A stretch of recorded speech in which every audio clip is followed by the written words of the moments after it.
The message came through a ripple in subspace, a simple transmission, barely a whisper among the stars. It didn't carry threats, no grand speeches or farewells, just one line, cold and final. This is Earth Command. Effective immediately, humanity withdraws from all galactic affairs. And then nothing, not even static. At first, the Galactic Council laughed. A species so young, so emotional, pulling out of the council like a spoiled child who didn't get its way. Typical human behavior. Brash, unpredictable. They had always been dramatic. But as days turned into weeks, then months, the laughter faded. Because humans didn't just leave the council, they left everything. Earth's colonies were silent, the trading posts abandoned. Human diplomats vanished overnight, their offices sealed, their AI systems offline. No access codes worked. Their warships? Gone. Entire fleets evaporated without warp trails, leaving only empty docks and confused station masters. It wasn't war, it wasn't peace either. It was absence. Total and deliberate absence. On the third cycle after the message, panic began to creep in. Ambassadors whispered in the long, arched halls of the council spire. What did the humans know? Why had they left? Had they discovered something? Were they planning something? Was this the beginning of something bigger? The Suthari delegate, a tall, crystalline being who once publicly mocked human cuisine on interstellar broadcast, suddenly requested an emergency meeting with the Terran Alliance. No reply. He's not been seen since. The Drakal Empire, ancient and cold-blooded, sent probes toward Sol. None returned. Not destroyed. Not jammed. Just lost. No explosions. No wreckage. Just silence. And that silence was louder than any declaration of war. In the fifth cycle, rumors started. A Virellan merchant claimed she saw a human vessel, not military, but an old freighter, dock at a forgotten mining moon in the outer spiral arm. She said the pilot was pale, calm, and when asked why they left, he replied only, "You never listened. Now you never will." Then he was gone. That same cycle, the Zenthari border station on Nebula Rim 9 collapsed into itself. No distress signal, no orbital disturbance. Gone. It was the only station known to still hold archived human biometric data. Coincidence? The Council didn't think so. They stopped calling it a retreat. Behind closed doors, they started calling it the Quiet Exodus. And every member species began wondering the same chilling thought. What happens when the humans stop caring about you? The truth was, humans were never supposed to matter. When Earth first joined the galactic fold 2 centuries ago, they were crude, loud. Their biology wasn't impressive. Their tech was behind. Their history was a mess of war, pollution, and contradiction. They should have folded in, conformed. But they didn't. They adapted fast, too fast. They learned languages in weeks, hacked technologies in days, reverse-engineered secrets no one else dared to touch. They turned warships into peace fleets and made AI that asked existential questions. Their scientists redefined FTL physics in under a century. And worse? They were everywhere. Humans made friends with species who had hated each other for millennia. They sang songs in courts where silence had been law. They danced, drank, cried, and bled for causes they didn't even profit from. They fought wars not for land, but for ideas, for people they barely knew. They were insane, but they made things better. And now they were gone. Not dead, not hiding. Just gone. A Council intelligence report leaked, poorly redacted, and spread like wildfire. The report claimed human communications had ceased not just in known systems, but in uncharted space, too. Even long-range scanners picked up nothing. not a trace of Terran radio frequencies. Their trade code signatures no longer pinged. One line in the report chilled even the hardest ministers. "We didn't lose sight of the humans. They made us look away." Now, meetings ended in dread-filled silence. Fleets repositioned defensively. Embassies were shuttered. Species who once dismissed Earth as a joke now reviewed every treaty, every deal, wondering, had they offended them? Had they missed something? The real question no one dared ask was simple. What if humanity didn't leave the galaxy? What if they left us? They came together in secret, beneath the oldest domes of the Council's founding city, where no listening devices could reach, and ancient material still resisted AI penetration. No minutes recorded, no translations made. Only the native tongues of the 5 most dominant species in the known galaxy whispered in a symphony of dread. It had been 2 standard cycles since humanity vanished. Not just politically, culturally, biologically, economically. Entire archives of their art, science, and language had been scrubbed from interstellar networks. Human relics in museums turned to dust overnight, their molecules disassembled by nanotech so advanced no current science could even detect its source. The Kethar Chancellor, a creature of wind and bone, flicked her long, transparent wing in frustration. "This isn't a crisis of stability, it's a crisis of meaning. Their absence is not a wound, it is a mirror." Silence. The Vrothi consul, a quadruped covered in armored scale, growled low. "We treated them like pets, like children with knives. Now we are trying to understand what those children built when we weren't watching." Another silence. Then, the oldest of them all, the Olam Prime, a vast being who required a tank of engineered vapor to survive outside his home world, let out a single slow breath through his inner gills. "You all think this is a punishment. It is not. It is graduation." He didn't explain what he meant. Because no one asked. They were all thinking the same thing. The humans hadn't just disappeared, they had ascended. Outside the walls of power, the galaxy trembled in quieter ways. In the smog-choked city of Resin 4, a slum world orbiting a dying red giant, Aelra, a young Talari scavenger, found something in the dirt beneath a collapsed spaceport. Something she wasn't supposed to find. Something that shouldn't have been left behind. A data pod. Human tech. It was warm. And it was still blinking. She didn't know how to read the language, but the symbols etched into its side were unmistakably human. Stylized lines, curves that carried intention, art in every command line.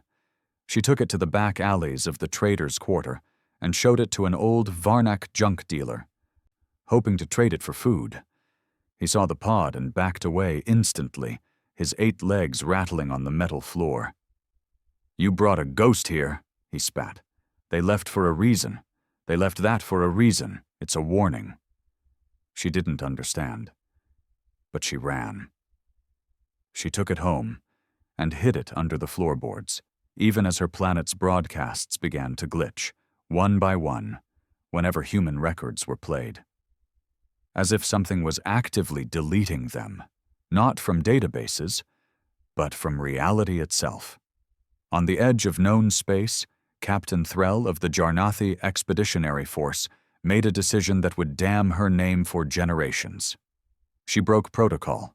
She took her ship into Terran Sector 7, once a bustling arm of the human trade network, now a ghost spiral of cold suns and drifting satellites. Her orders were clear. Observe from the border. Do not engage. She ignored them. Threll had spent her youth stationed on a Terran diplomatic vessel. She'd learned human customs, studied their music, even shared drinks with them in low-gravity lounges where laughter echoed for miles. She had loved a human once, He died in the Battle of Vurash's Belt, saving her entire squadron with a suicide jump that destabilized an enemy fleet. She owed humanity more than silence. So she crossed the border. And the moment she did, her ship stopped. Engines still hummed, life support functioned, but they weren't moving, they weren't orbiting, they weren't even falling. It was as if space itself had decided. You go no further. And then the voices began. Not in the ears, in the mind. One voice, calm, male, not a language, a feeling translated into sound. Why did you follow us? She could barely breathe. We needed to know why you left. We didn't leave. We simply stopped being seen. By who? By those who only look with eyes. There was no hostility, no aggression, just something worse. Pity. When her ship was finally released, Threll returned to her spaceport in silence. She filed no report. Her crew, shaken and wordless, transferred out. Some never flew again. She started dreaming in English, words she didn't know how she remembered. It's not that we hated you. We just saw what you would never be. Meanwhile, on the inner worlds of the Council, fear bred conspiracy. Some claimed humans had created a meta-consciousness, a collective AI that had turned inward and burned the bridges of lower thought. Others believed they had unlocked true dimensional travel and now lived across layers of reality. Using their disappearance as a test for other species, a social experiment to see how the galaxy functioned without their chaos and compassion. A darker theory began to spread in private corners. That the humans had grown disappointed. That despite their efforts, alliances, peace missions, scientific collaboration, no species had truly understood them. That maybe they had given up. And if they had? What would come next? Would they return? And if they did, in what form? A particularly vocal faction of the Council, led by the zealot-class Zern Dominion, took a more militant stance. They must be hunted, Supreme Commander Oshal barked at a press conference. Wherever they hide, whatever form they've taken, we must track them down. A species that vanishes is a species that plots. The next day, Oshal's command ship folded into the Sol system. It never folded back. The only thing that returned was a single drone. No data, just one image, a picture of Earth. But the continents were different, as if the planet had been reshaped by hand. In the shadows of all this, a nameless being moved between systems. She looked different on every world. Sometimes a woman, sometimes a child, sometimes neither. Her presence disrupted scanners. Her voice couldn't be recorded. She asked only one question to those who would speak to her. Do you remember the humans? Most did. Some didn't. A few cried. To one old trader on a fringe asteroid, she whispered a final thought before vanishing. They didn't leave to escape you. They left so you could finally hear yourselves. He never spoke again. And through it all, one unshakable truth began to settle in the minds of the galactic elite. Humans had never wanted control. They had wanted connection. But no one listened. They tried diplomacy. They tried culture. They fought when they had to, bled when they must. But at some point, somewhere, they stopped believing in the Council's vision of unity, because it was never unity. It was hierarchy. And humanity? They weren't built to kneel, so they left. Not to dominate, not to run, but to become. And now, as each day passed without them, the galaxy itself felt smaller, dimmer. Species once proud of their isolation now sent messages into the dark, hoping for any Terran reply. Merchants adjusted trade lanes, still leaving space for potential human encounters. Artists tried to recreate human works from memory. They failed. And in the lonely quiet of deep space, a ship's black box activated. A lone message echoed from the silence. We watched you break each other. We watched you cage your minds and call it safety. We offered stars, and you offered chains. So now we offer nothing. Find your own light, or be forgotten." It started on a moon no one cared about. Drell's Hollow was a mining colony near the edge of what used to be Terran-influenced space. It never attracted attention before. Its surface was cracked and scarred, littered with forgotten machines and rusted-out diggers from an era long past. Only a few dozen workers remained, most of them debt-bound laborers, scraping resources from a dying rock. But something changed. They found a vault. It wasn't marked on any maps, no beacon, no signal, no door. It revealed itself. One morning, a shift worker named Naro went to begin his scan cycle and saw the crater had changed. Overnight, part of the rock face had simply peeled back, revealing a smooth, metallic archway embedded in the ground, humming quietly. There were no seams, no visible power source, just a single glowing symbol across the surface, a spiraling circle with sharp points branching out from the edges. No one recognized it, until the station's old systems coughed up an ancient translation subroutine buried deep in its archive, last accessed 74 years ago during Earth's outreach missions. It was human. The symbol was called anchor, a term used by some Terran scientists to describe points of stability in multidimensional theory, places where timelines and realities overlapped. The vault wasn't a bunker. It was a beacon. And when they opened it, they weren't prepared. Word spread fast, despite the Council's desperate efforts to control it. Within days, dozens of ships arrived. Not Council-authorized vessels, scavengers, pirates, cultists, rogue scientists. Every corner of the galaxy wanted a piece of what the humans left behind. No one could agree on what the vault was. Some thought it was a prototype teleportation gate. Others swore it was an artificial consciousness, sealed to prevent catastrophe.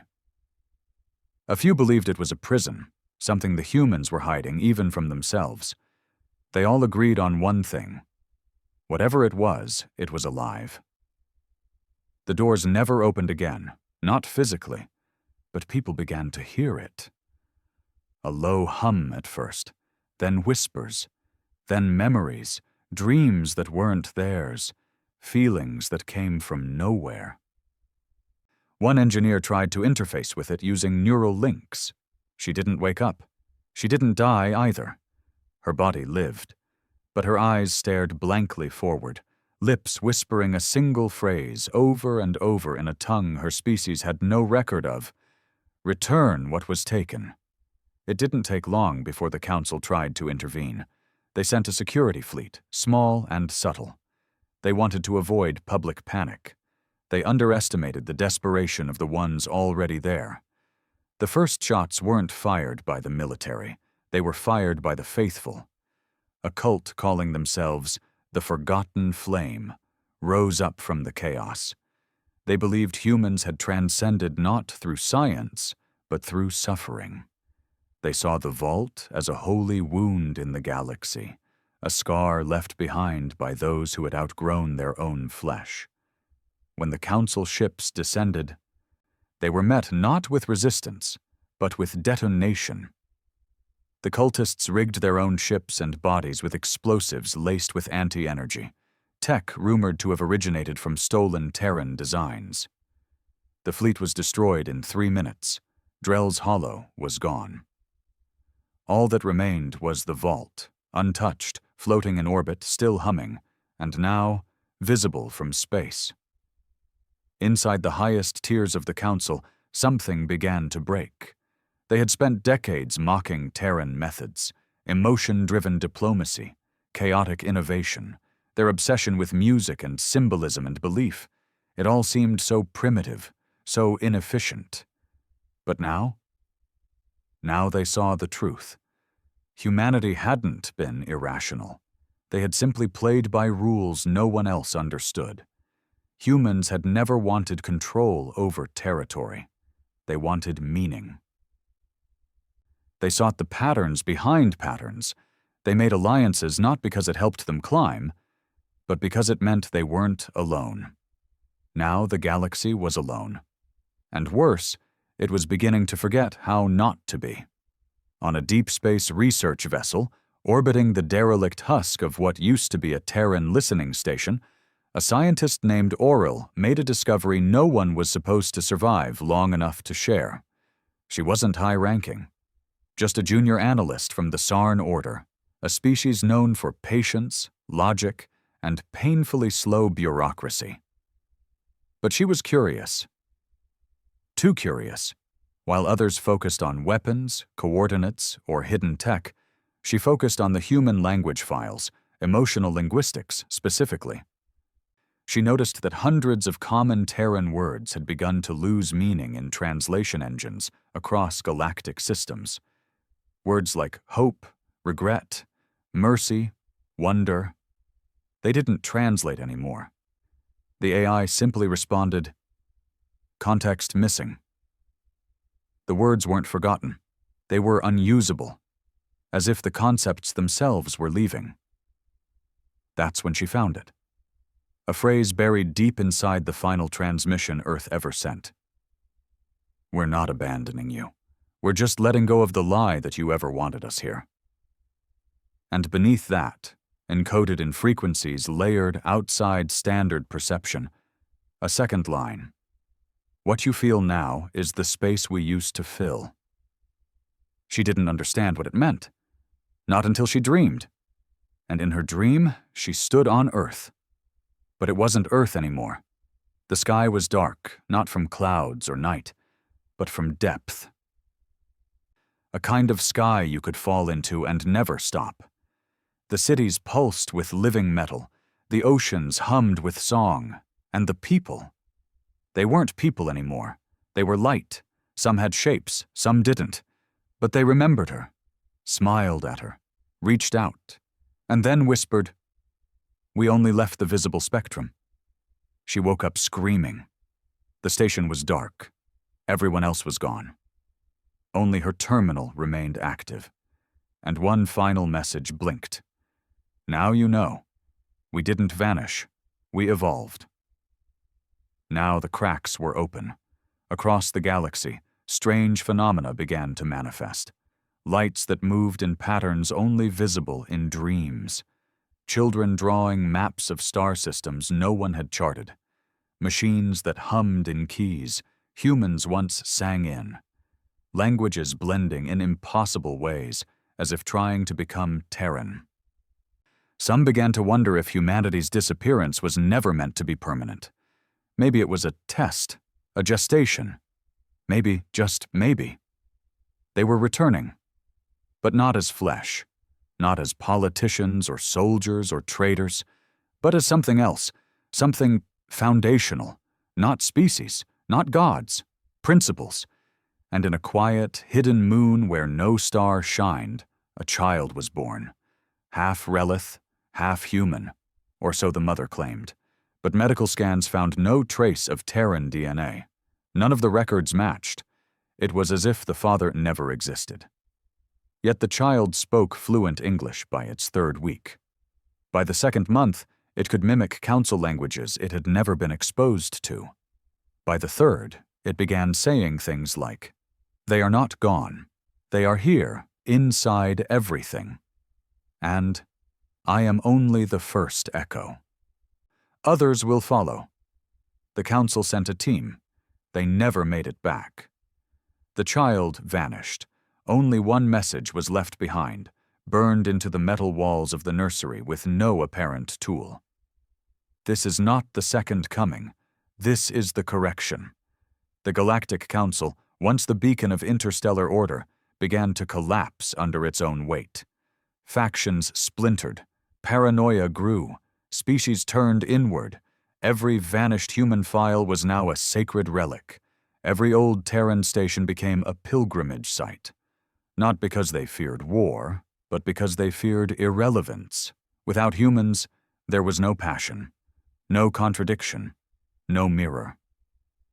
The galaxy had built itself as a response to the Terran presence. Now, without them, It was unwritten, and they all knew. Somewhere out there, humans were still writing. The year 8 after silence. That's what they were calling it now. Not officially, of course. The Council refused to adopt the human-centric calendar, even in their absence. But across worlds and systems, in backroom deals, dusty research halls, among smugglers, prophets, and broken diplomats, people didn't say 8 standard years ago. They said, 8 years after the humans stopped pretending we mattered. No one said it with pride, because somewhere between the day Earth stopped broadcasting and now, the galaxy had stopped functioning. Not visibly, trade still moved, stations still orbited, leaders still gave speeches, but the soul was gone. Even war had lost its fire. The conflicts that had once raged between empires now felt like actors rehearsing roles they no longer believed in. Alliances formed without conviction. Treaties were broken without outrage. The humans had been chaos, wild, idealistic, exhausting, but they had also been alive. Now without them, everything else felt like a museum exhibit with the lights off. And that darkness? It was growing. The Rindari cluster was the first to fall. They said it was a system-wide AI collapse, some sort of virus in the older neural nets. Ships crashed, cities burned, entire moons went dark within hours. But survivors whispered of something else. Not collapse, disconnection.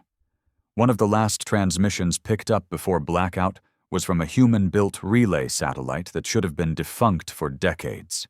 It activated long enough to send one line: return what was given freely, or lose what you never earned. The cluster went quiet. Not destroyed, not erased, just muted. When scouts were sent to investigate, they returned with broken systems and fractured memories. One officer tore her own comms implant out on live broadcast, screaming, "There are voices in the silence. They're singing." Elsewhere, on a lush world where humans once established a research colony called Bendara Prime, a storm had formed, not of rain or fire, but of light. Blue and violet waves danced across the sky, shifting in patterns that didn't align with weather or gravity. Local inhabitants called it the breach. No ships that entered it returned. No probes survived more than a few seconds. But one survivor did emerge. A child, not older than 5 cycles, species unknown. She was found standing alone in the center of the storm after it receded briefly. No ID, no history, just a single necklace, a Terran insignia etched into a smooth obsidian crystal. When questioned, she simply said, "I'm not from before, I'm from after." The child was taken to the Inner Council Medical Archives. She vanished within a week. The official report said, "Unauthorized extraction by extremist factions." But those who worked the lower floors knew better. She had walked out on her own, through 5 locked bulkheads and 2 armed guards, without tripping a single alarm. She was never seen again. On a rogue station drifting near the galactic edge, an independent signal analyst named Ren, a Thunari exile, made a discovery that nearly killed him. He'd been trying to triangulate the pattern of Terran-linked anomalies, sudden system malfunctions, language disintegration, emotional drift, entire cultures showing signs of entropy, as if their identity was unraveling. He noticed the incidents followed a spiral pattern, not random, not chaotic, but expanding, like rings in water after a stone is dropped. In the center? Sol, humanity's home system. But more than that, it was moving. The system wasn't stationary anymore. The star itself was drifting, not in the traditional sense, but phasing. One moment it was there on scans, the next it shimmered just beyond measurable coordinates. Not gone, not hidden, just unavailable to those who hadn't been invited. The last message Wren sent before his station decompressed was uploaded to a public archive, scrubbed almost immediately by Council cyber defense teams. But not before others saw it. They're rewriting the laws, not breaking them, not fighting them. They are redefining existence, one star at a time. His body was never found. The Council began to fracture in earnest. What was once a proud alliance of over 300 species was now a fragile network of paranoia and misinformation. The humans had done something no other race had even considered. They had let go of everything: power, pride, position. And they had become more present in their absence than the Council had ever been in its presence. Species that had once ruled quadrants now turned inward, terrified of being the next system to fall out of phase. Superstitions flourished. Libraries burned their human records in desperation, only to find those records rewriting themselves the next day. The more they tried to forget humans, the more they were reminded, not by warships, not by speeches, but by absence. The Outer Rim colonies, where human influence had always been strongest, became quiet strongholds of reverence. Alien poets sang in broken English. Children were named after forgotten Terran words. Songs humans had left behind now echoed through comms stations at random hours. One such station, abandoned for years, began transmitting on its own. 3 words looped endlessly.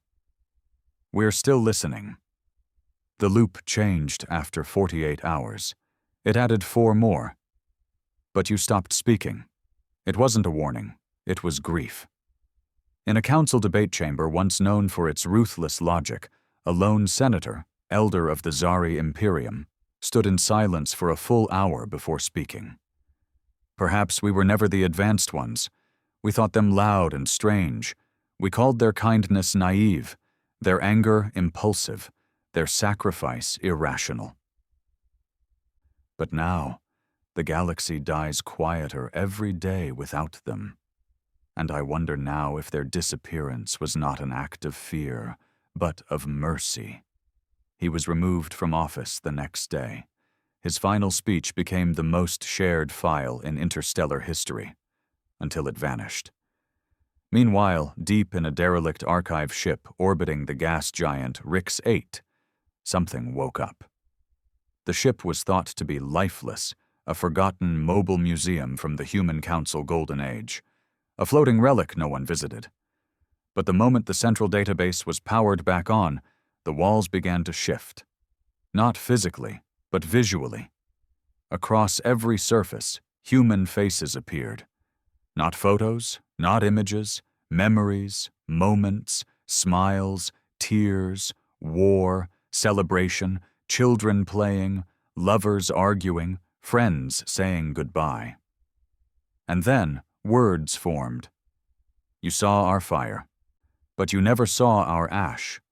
Then more, you feared our chaos, but never understood it was hope in motion. And finally, we are not gone. You were simply never ready to follow." The ship folded out of space minutes later, destination unknown. But perhaps the most disturbing event came from the most unexpected place. On a backwater world once used by human explorers for terraforming experiments, a cave was discovered.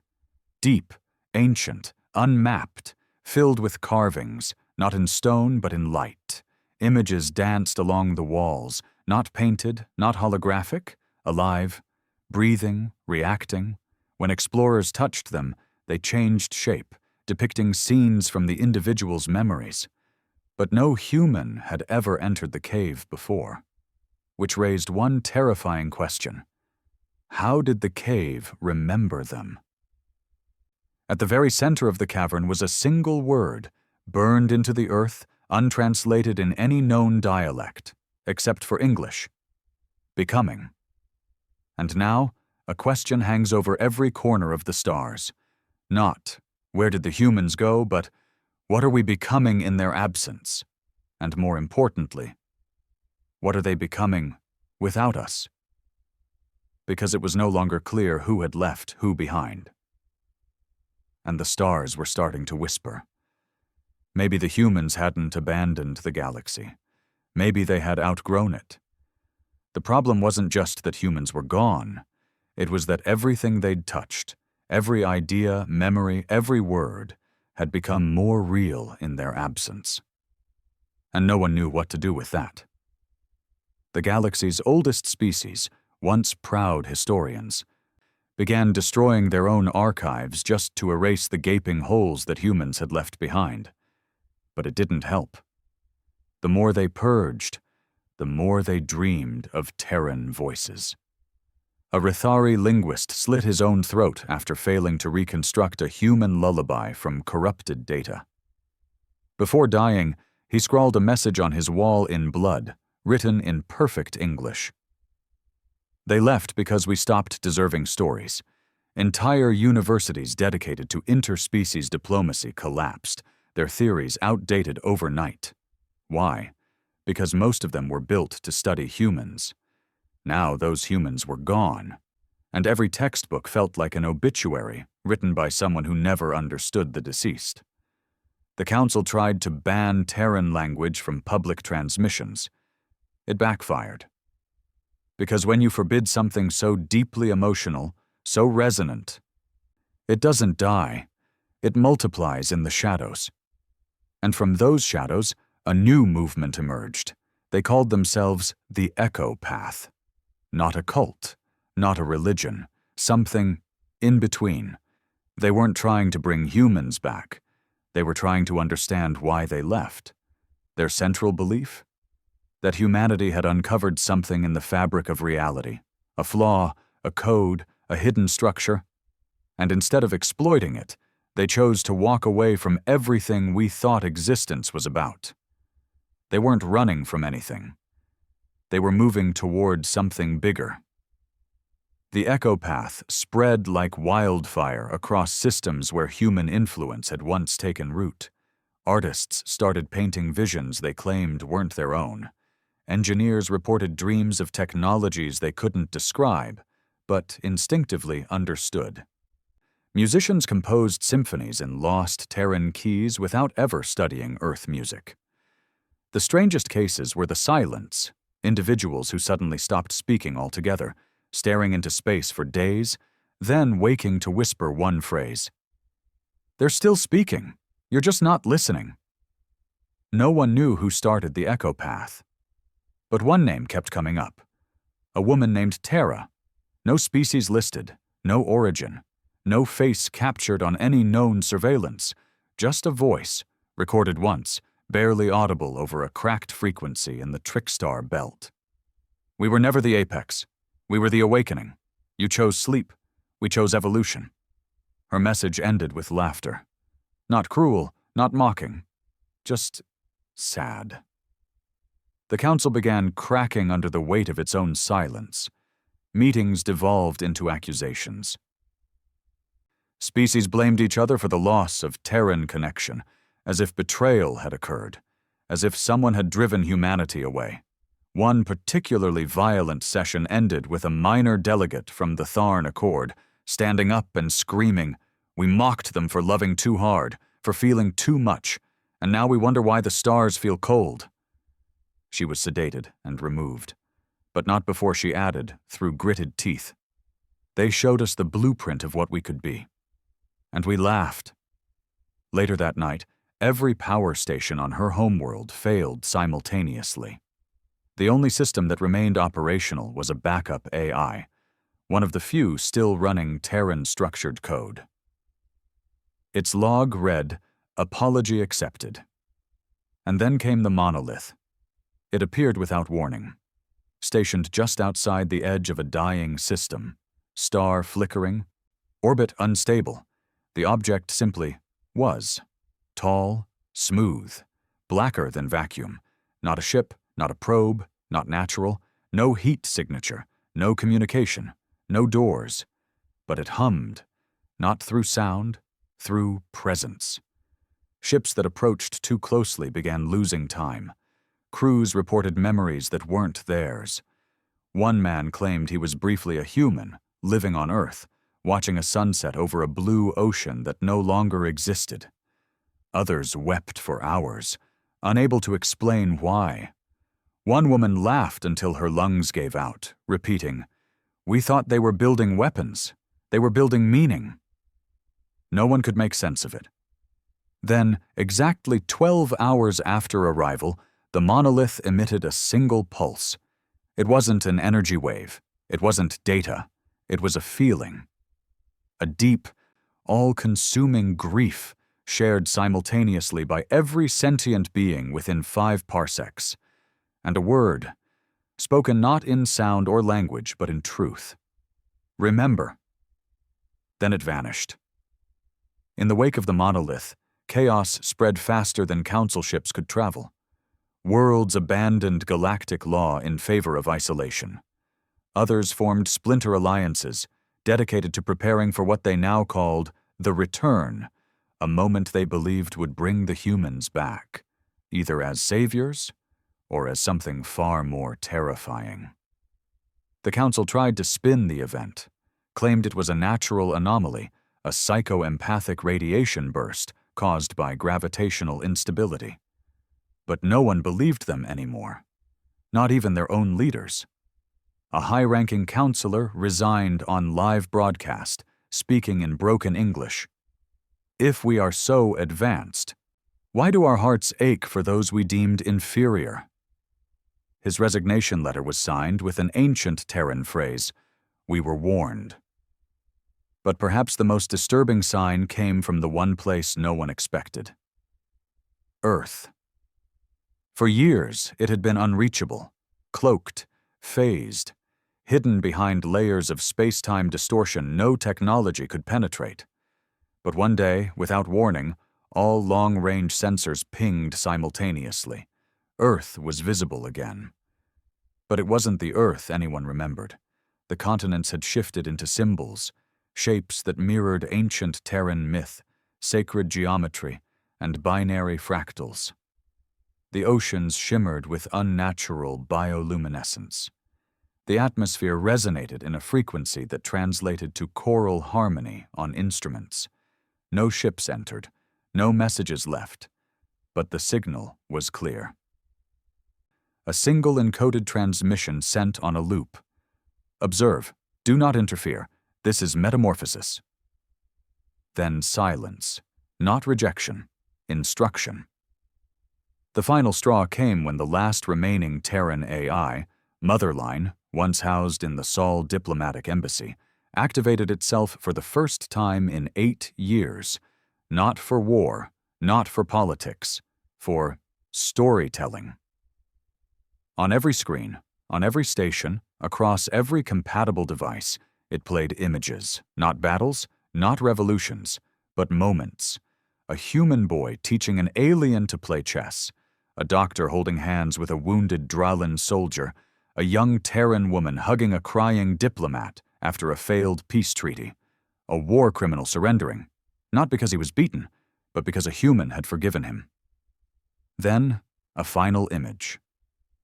A Terran child, standing on a balcony, looking up at a star-filled sky, whispering, "Do you see us now?" The screens went dark, and in that moment, across thousands of worlds, something broke, not in anger, but in longing. They had all made the same mistake. They thought humans wanted power, when all they ever wanted was to be understood. And now the galaxy waits. For what? No one knows. But they wait all the same, holding their breath under starlight that no longer feels like their own. And somewhere in the quiet between worlds, a voice speaks. Not loud, not angry, just clear. "We never wanted to lead you, only to walk beside you. But when you refused to walk, we learned to fly." They called it the drift. A slow, almost imperceptible shift that began in the 9th year after the silence, a quiet change that touched minds more than matter. It started with language, not spoken, written. Across hundreds of species, random letters began changing in official documents, in school books, in legal codes. Only one letter at first, then a phrase, then whole sentences. And every time it happened, the new wording didn't replace the old. It revealed something beneath it. Like a second layer of meaning had always been there, hidden, waiting, aching to be seen. On the homeworld of the Lettery, the phrase appeared on a monument built to honor a Terran humanitarian. She taught us how to die with dignity. But when the shift came, the lettering cracked, and beneath it shimmered a second inscription, now glowing faintly in Terran blue. She taught us how to live without certainty. A small difference, but it changed everything. Dozens of monuments across the galaxy began showing the same signs: buildings, statues, memorial stones. Anything that once honored a human now began speaking back. Some called it a message, others called it forgiveness. But the Council? They called it a threat. In secret, Council Command authorized a covert initiative, Project Veil, designed to trace the source of the drift and determine whether it was technological, psychic, or metaphysical. The leading hypothesis? Humanity had evolved into a form of collective intent, no longer bound by physical space, time, or language. They weren't transmitting information in the traditional sense. They were embedding meaning into reality itself. The Veil team consisted of 7 minds, elite intelligence officers, scientists, philosophers, and 1 former Terran cultural specialist who had defected from the diplomatic corps before the silence. Their destination? A moon with no name. Where Terran refugees had once settled, long before the Council formally recognized Earth as a member species. It had been abandoned since the Exodus. But now, it was glowing, and no one knew why. The surface was ordinary: scorched rock, windstorms, and scattered remnants of a failed hydro-agricultural colony. But beneath, inside a deep fissure running from pole to pole, they found it. A chamber, spherical, smooth, impossible. No seams, no echoes, no sound. They didn't enter. They woke it. The moment they came within 10 meters of the surface, every member of the Veil team experienced a shared memory, a hallucination with such consistency across testimonies that even the most skeptical observers couldn't dismiss it. They stood in a Terran schoolroom. But it wasn't a memory from history. It was something else. A dream of what could have been. Children of all species sat side by side. No guards, no translators, just voices, laughter, questions, curiosity. At the front of the room was a woman, human, eyes like oceans, wrinkles not of age, but of wisdom. She looked at them, at each of them, and said only, "This was the future we offered you. You laughed at our naivety, and we wept for your fear." Then it ended. The chamber closed. But the message remained. Project Veil never published its findings, because one by one its members vanished. Not killed, not abducted, vanished. Their homes were found empty, their ships missing, their files erased from local and quantum records alike. All except one. The former Terran cultural specialist. She was found wandering a forest near the ruins of a collapsed listening post, clothes tattered, eyes unfocused, hands covered in Terran ink. Over and over she kept saying, "They're building the final story, and they're writing us into it, or out of it." At the same time, across multiple systems, strange storms began forming, not meteorological, not electrical, emotional, entire cities gripped by waves of overwhelming sorrow. Not depression, not fear, grief. The kind of grief you feel when you finally understand what you lost too late. In one case, a Cerethian high priest, once a vocal opponent of human diplomacy, collapsed at the altar and confessed to altering historical records of Earth's peace efforts. Before dying of heart failure, he gasped, I thought I was preserving purity, but I was erasing our salvation. His final request? That his people sing Terran songs during his burial rites. They did. And the moment the first note rang out, the stars over his world shifted, not visibly, not astronomically, but symbolically. Dozens of astronomers confirmed it. Constellations realigned into the shape of an open hand. And for 1 minute, every sensor, every lens, every telescope picked up the same 2 syllables on subquantum frequencies. Welcome. The Council called an emergency summit. Only 1/3 of its members arrived. The rest either defected, declared neutrality, or descended into silence. Those who gathered were the frightened, the ambitious, and the broken. They asked only one question. What do we do? The new head of the council, a hollow-eyed Drivani elder named Ishal, stood up and answered without hesitation. Nothing. A murmur swept through the chamber.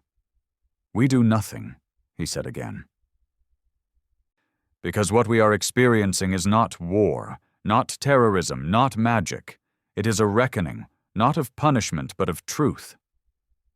He gestured toward the stars. They asked to walk with us. We forced them to kneel. Now they have stood up. And if they are writing a new story for the galaxy, then the only question we should be asking is this: will they leave a place for us in it? But not everyone agreed.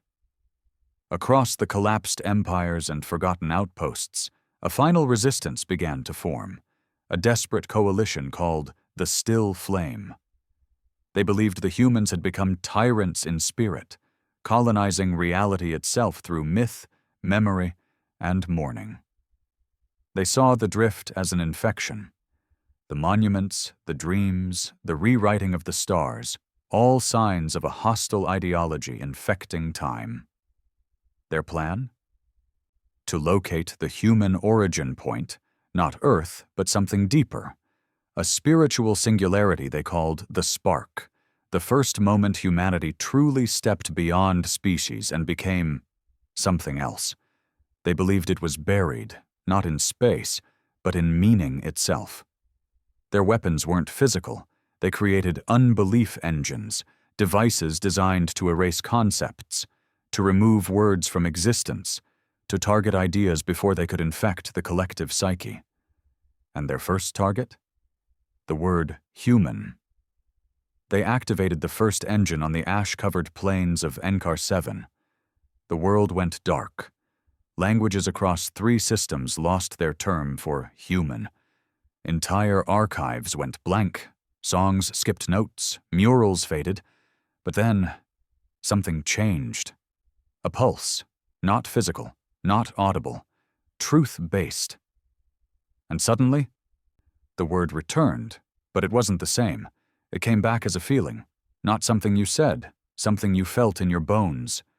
What was once a term for a species was now a term for a force, a memory, a mirror.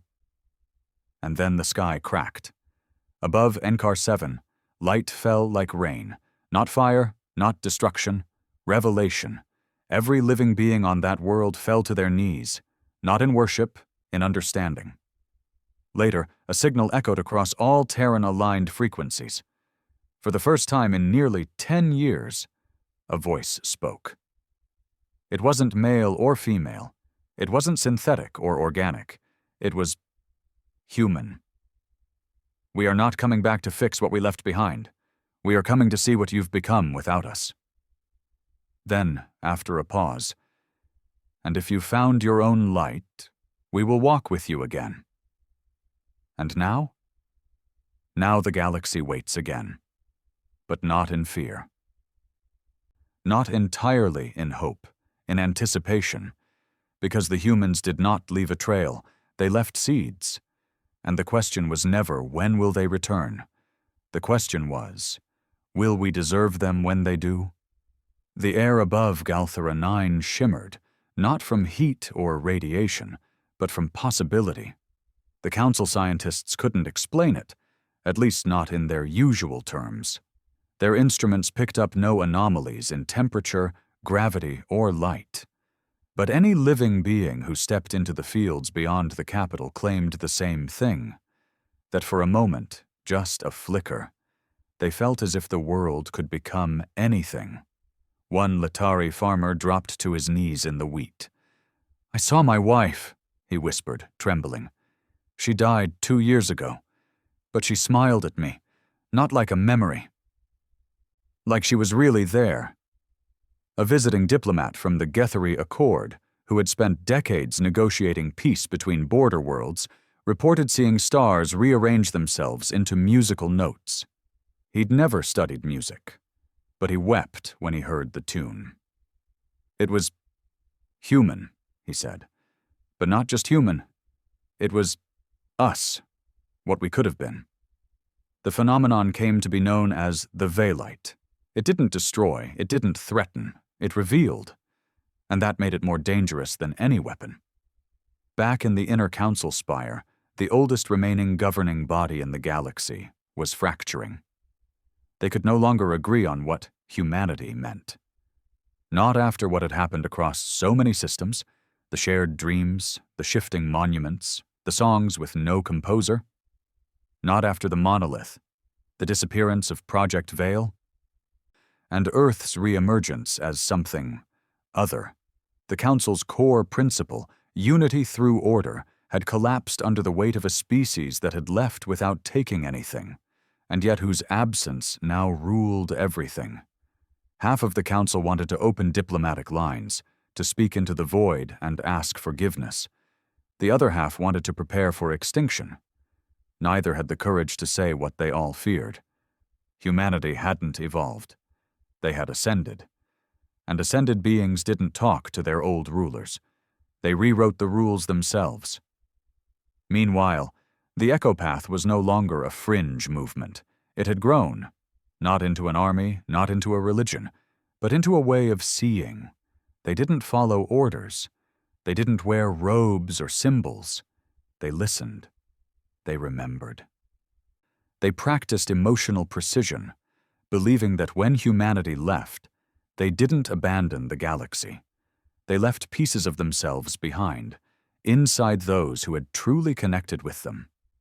The Echopath trained its members to feel, not just think, to see not just with the eyes, but with the whole self. They called it resonance, and the first confirmed resonant, a half-Drail orphan raised by a Terran teacher, spoke for the first time in 12 years. Not just to people, to reality itself.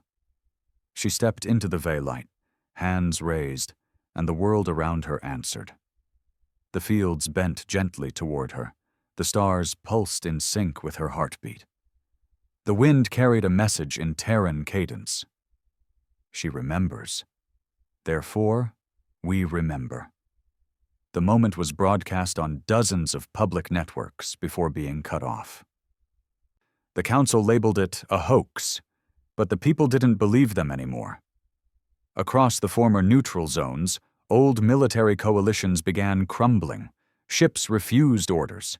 AI systems deactivated their own war protocols.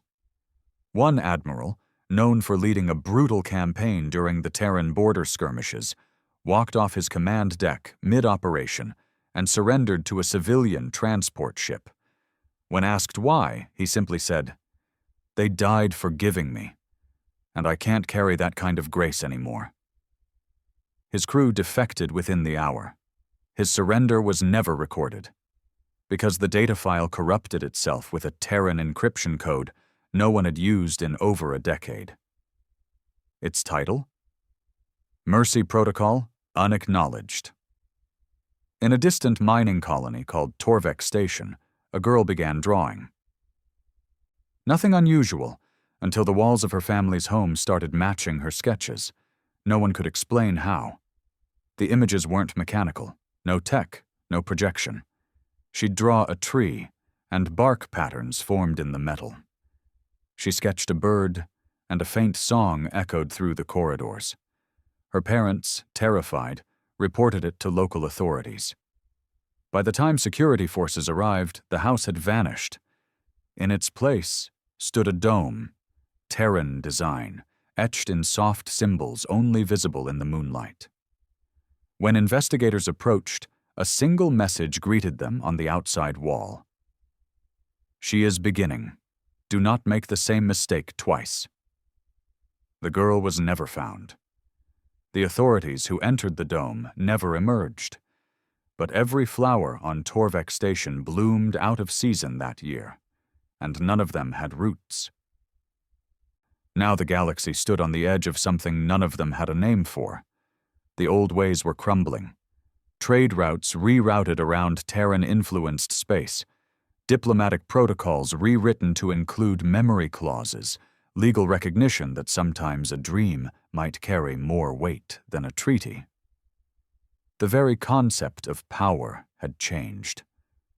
Because the ones who once held no dominion, the diplomats, the artists, the teachers, the poets, were now the ones closest to the drift. They were the ones hearing the songs, feeling the pull.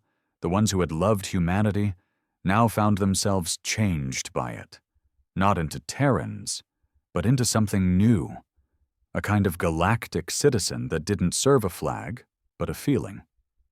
And the most frightening part? That feeling wasn't fear. It was longing. The still flame, the resistance movement that sought to erase humanity from the fabric of thought, was dying. Not by war, by irrelevance. Their weapons of unbelief, their philosophy of deletion, all failed in the face of one undeniable truth. You cannot erase what has been felt. You cannot silence a species that spoke in connection. Their last broadcast, sent in desperation, begged the remaining systems to unite against what they called the imposition of the human myth. It ended mid-transmission, replaced by a voice, calm, familiar, not synthetic, human. Myths are only dangerous when they stop teaching. Ours is still growing. You can join it, or watch it become your sky. And now all eyes and hearts turn toward Earth. Its appearance, 10 years after the silence, wasn't a message. It was a mirror. No species that had tried to scan it since had succeeded, not in readings, but in memory. A Dreyari pilot, approaching the outer edges of Sul, suddenly remembered a conversation he'd had with a human 20 years ago. A joke, a smile, a drink. He had forgotten it. Earth reminded him. A Githari historian remembered a book she'd once read, a Terran novel translated into her species' touch language. The words now etched themselves into her mind as emotion. On every approach, ships pulled back. Not because they were pushed away, but because they weren't ready. Earth didn't defend itself. It simply waited. And in that waiting, the message was clear. We are here. We never left. We just stopped trying to be seen by those who refused to see. In a lonely outpost on the edge of a forgotten star, a child stood on a hill of glass and whispered a single word. Not in Terran, not in her native tongue. A word that felt like every language and none at once. She whispered, "Become." And the stars shimmered, not brighter, but closer. And across 1,000 systems, millions of beings looked up and felt something return. Not fear, not power, but invitation. The humans weren't gone. They were becoming. And now the galaxy had to answer the only question that ever mattered. Will you become too? They called it the 10th light. A phrase that held no official meaning, yet was whispered with growing frequency across the spiral arms, in the halls of shattered councils, in schools no longer following standard curriculums, and among children who had never known a galaxy where humans were visible. The 10th light wasn't a star. It wasn't even a location. It was an idea, or perhaps the point just beyond an idea, a boundary between what the galaxy had been and what it was becoming. The term first appeared in a dream. 17 unrelated species across 4 systems reported a shared experience, standing before an ocean that had no water, just memory. And above it, in the sky, not 9, but 10 lights. 10. Always the 10th was faint, distant, pulsing gently, waiting. On the fractured remains of the Galactic Council homeworld, one of the last remaining archivists wandered through a library that no longer obeyed physics. Shelves moved when you blinked. Books rearranged themselves to speak to whoever stood near. There were no guards anymore, no politicians, no debates, just silence and preservation. He wasn't looking for records of human wars or treaties. He was looking for poetry. He'd found a fragment of one, written by a human decades ago, long before the silence. It was carved into the wall of a collapsed embassy, likely forgotten, erased by the council at some point. It read, "We didn't come here to conquer stars. We came to feel small beneath them. Together." The archivist copied it by hand. He didn't know why. He just knew someone would need it later. On the far side of the rim worlds, a child born without speech began humming. Her species had no concept of melody, no cultural precedent for song. And yet, there it was. A quiet, rising tune that followed the same cadence as Terran lullabies from ancient Earth. The doctors didn't understand it. Her mother didn't question it. The girl hummed as she walked through fields no one planted, and where her bare feet touched the earth, flowers grew, species unknown, petals shaped like constellations. The resistance tried one last time. The remnants of the still flame, bitter, broken, terrified, launched what they called the Final Containment Protocol, a device designed not to destroy humanity's presence, but to seal it. An event horizon around Earth itself. A boundary through time, memory, and meaning. A metaphysical wall that would lock the Terran anomaly in place and cut it off from every species not part of its ascension. They launched it from a dead moon outside former Terran-aligned space. It was their last act. And in a way, it worked. The device deployed. The wave expanded. And then, Earth vanished again. Not like before, not cloaked, not phased, erased, no signal, no gravity readings, not even a shadow. The galaxy fell still. For 3 days. Then, the sky turned blue, everywhere, every star, every nebula, every projection of deep space, all shifted into that same shade of Terran sky, the blue humans had once described in poems, in songs, in paintings, not the actual wavelength, the feeling. And with it came a voice, not broadcasted, not spoken, just heard, all at once, across species, across minds. You do not understand what you've sealed. You think Earth was the source, but Earth was only the mirror. And then, louder, not angry, not cold, but clearer than anything ever spoken in galactic history. We are not a place. We are not a people. We are the permission you refused to give yourselves. Every soul in the galaxy heard it. Every leader fell silent. Every world stopped. Because in that moment, that impossible moment, each being felt what it meant to be seen completely. Not judged, not analyzed, seen as they were, flawed, fragile, worthy. The 10th light appeared that night. Not on maps, not on sensors, but in dreams.